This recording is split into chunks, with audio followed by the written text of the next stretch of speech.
Borderlands 4 Vault Hunters are going to be wild. We're 9 days out from launch, and I couldn't be more pumped. I've been sitting in cautious optimism from the beginning, and it only looks more and more like this could be the next best installation in the franchise. I've been sitting on this idea and ended up wanting to wait for the reveal of Harlow's skill tree to talk about it instead of just speculating into the void. But now that we're here, I've noticed an insane attention to detail in these Vault Hunters and their respective connections to the elements they have in their skill trees. They not only all have much more elemental focus and synergy than some previous Vault Hunter casts, but the way these elements are aesthetically represented for each Vault Hunter is very unique and well thought out. If you look at Rafa, he's clearly focused on shock, corrosive, and fire elemental power as a complement to his speed and gun proficiency. I think they did an excellent job of showing his elements through the lens of a Tediore Exo soldier. Shock, most clearly in his knives and lance, strike me as electrical discharge. Like they've overclocked and overpowered something in his suit so that excess power can be released and weaponized. Similarly, his fire abilities strike me less as incendiary and more as overheat mechanics. His knives and cannons present something less like adding black powder and magnesium or white phosphorus to his instruments, and more like excess energy dumping out of his weapons and being used as an inexpensive way for Tediore to produce more lethal weapons for more lethal soldiers. Corrosive on Rafa surprised me at first, but then I realized something staring me in the face.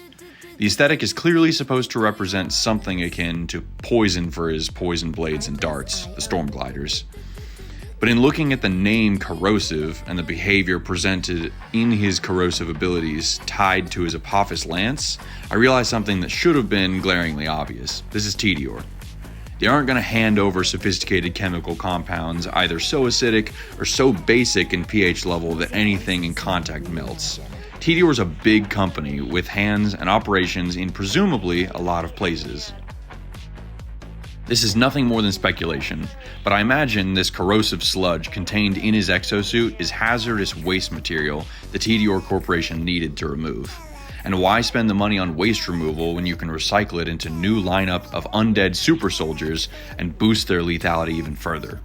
I think Tediore was very intentional about providing the most cost-effective power scaling in their new project, and luckily, Rafa can take full advantage of this. Amon is very different, even with some overlapping elements. He is very much, on the other hand, nearly arcane in his aesthetic presentation of the elements in his arsenal. And he has quite the arsenal, all of which is focused on fire, ice, and lightning, the last of which I refer to very deliberately. His affinity with the shock element presents itself not so much as electricity, but as lightning. I do understand that he has forged drones and not magical abilities, but in terms of aesthetic, it's clear that they went straight for the classic sorcerer lineup. I like to think of it as Skyrim destruction magic toolset, and fittingly, he has also a lot of ways to use all three elements, but all three present in what strikes me as quote-unquote a purer form. Harlow is a scientist, and while Rafa has what I'd call the primary three elements, Harlow has a huge focus on the secondary elements, cryo and radiation. Again, I use these terms deliberately to make the clear distinction of features I'm trying to emphasize here. Amon shows proficiency and control over ice, as if it lives within him. And being formed from the forged drones that attach to him, this is in some way verifiably true, and incredibly well done and well thought out on the part of the designers. They fucking nailed it. But Harlow, instead, has a deep chemical understanding of how to manipulate and utilize her tools and inventions to create cryogenic weapons and environments. So too, in her radiation abilities, does she demonstrate the knowledge and control to direct and weaponize chaos and instability at an atomic level, and from it has created gadgets that can create radioactive terrors on the battlefield. Lastly, where Harlow's elements are centered on an aesthetic that is simply put chemical in nature, Vex's control over elements is more what I'd call alchemical, supernatural, and in her case, derive between something akin to dark magic and the deep lore surrounding sirens and how they operate, which, for now, we'll skip. If you look at her skill trees, she's able to make use of every element. Her passive ability makes that clearly evident.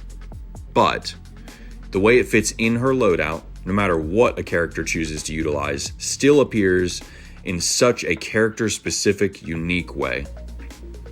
She has abilities for shock that, even in coloration, are a darker, deeper blue, like chaotic energy rather than electricity or lightning, if that distinction makes sense. She has some radiation abilities that too present very differently than Harlow's, feeling less like controlled chemistry and physics and more like atomic disruption and instability, chaos literally at its core. She even has some cryo abilities that, instead of ice-formed axes or heat-absent voids from dimensional warping, present more like the cold, unrelenting hand of death. And more than this, her Dead Ringer tree seems the most thematically evocative to me. Corrosive specters and incendiary reapers. Ghosts not with poison guns per se, but of decay and ruin, the vile, decomposing, diseased conjurations of death itself. And hellbound, tormented reapers, not with the ability to apply fire damage, but burst in rage, literally explosive wrath emanating from the mental projection of Vex. This video is not based on interviews, it's all just fun speculation. So if you have your own thoughts on it, let me know in the comments. I'll be streaming Borderlands 4 on Twitch on the 12th. Hope to catch you there. Cheers.